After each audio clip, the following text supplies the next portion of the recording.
अस्सलाम वालेकुम, Mohammad Iqbal Khan advocate with new legal lecture. आज का जो हमारा लीगल लेक्चर है वो है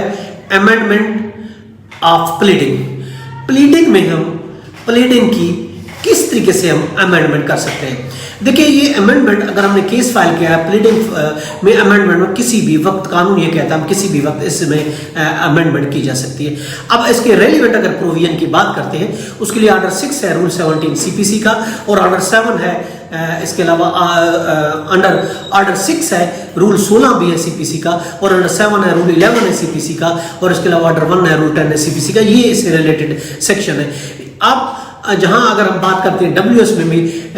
अमेंडमेंट अगर हम करना चाहते हैं, जिस तरीके से प्लीडिंग में अमेंडमेंट की जा सकती है, इसी तरीके से डब्ल्यूएस में भी यानी रिटर्न स्टेटमेंट भी प्लीडिंग की जा सकती है, और इसी तरीके से प्लांट में भी की जा सकती है, और उसके डब्ल्यूएस में यानी जवाब दावा में भी, और उसके मेन केस में भी अमेंडमेंट की जा सकती है, किसी भी वक्त की जा सकती है। ये किसी भी स्टेजेस पर हम डब्ल्यूएस में भी और फिर प्लीडिंग में भी हम इसमें अमेंडमेंट सीख कर सकते हैं, मगर डिग्री पास होने से पहले चाहिए। अगर डिग्री केस में पास हो जाती है तो हम उसमें प्लीडिंग में अमेंडमेंट या डब्ल्यूएस में अमेंडमेंट नहीं कर सकते। किसी भी कोर्ट में जिसके पास ये जुरिडिक्शन है, हम वहीं पे अमेंडमेंट फाइल करेंगे, एप्लीकेशन फाइल करेंगे, कोर्ट अलाउ करेगी, फिर हम फाइल करेंगे। लेकिन अगर ये याद रखें, उसी कोर्ट में अमेंडमेंट फाइल है जिसमें पहले से केस मौजूद है, और जिसमें केस मौजूद नहीं है वहां हम दूसरी कोर्ट में अमेंडमेंट नहीं फाइल कर सकते। उसके अगर हम प्रिंसिपल की बात करते हैं, किस कौन से प्रिंसिपल है, देखिए, जब नेसेसरी हो डिटरमिनेशन करने के लिए रियर को कंट्रोवर्सी केस में उसको डिटरमाइन करने के लिए अमेंडमेंट जरूरी है तो उस वक्त की जा सकती है, या फिर उस सूरत में जब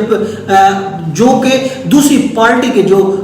उसको प्रोजुडाइज ना कर सके उसके राइट्स को, और उसके अलावा विद इन टाइम होनी चाहिए, और इसके अलावा गुड फेथ होनी चाहिए, और इसके अलावा उनमें अगर देखें ये खासकर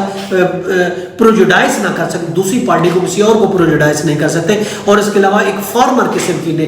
ये अमेंडमेंट होनी चाहिए, और इसमें न्यू काज ऑफ एक्शन नहीं होना चाहिए, ये भी याद रखें, और इसके अलावा एक अच्छा काज होना चाहिए जिस बेस पर जो हम वो अमेंडमेंट इन ग्राउंड पर हम जो अमेंडमेंट इसमें फाइल कर सकते हैं, प्लीडिंग में भी या फिर रिटन स्टेटमेंट में भी हम कर सकते हैं। ओरल रिक्वेस्ट पर भी ग्रांट ली जा सकती है, कोर्ट से ओरल रिक्वेस्ट भी कर से इजाजत ली जा सकती है, और उसके बाद हम उसमें अमेंडमेंट फाइल कर सकते हैं, या फिर एप्लीकेशन फाइल करें, या कोर्ट से हम जबानी भी एक सीख कर सकते हैं, इजाजत वो कर सकते हैं। अब इसके अलावा अगर हम लॉ की बात करते हैं, अंडर रूल 16 के तहत कोर्ट के पास सो मोटो पावर भी मौजूद है, और इसी तरह का अंडर रूल 17 है कि उसके अलावा उसमें यह है कि उसमें भी कोर्ट के पास एक सो मोटो पावर मौजूद है, और उस अपनी मर्जी से भी मर्जी से भी कोर्ट सो मोटो का अख्तियार करते हुए भी प्लीडिंग के लिए कह सकती है, या फिर हम एप्लीकेशन फाइल कर सकते हैं। एप्लीकेशन फाइल करने के बाद भी उसमें अमेंडमेंट की जा सकती है, प्लीडिंग में भी या फिर रिटन स्टेटमेंट में भी। ये तो आज का लेक्चर, इजाजत देकर फिर मिलेंगे। अल्लाह हाफिज़।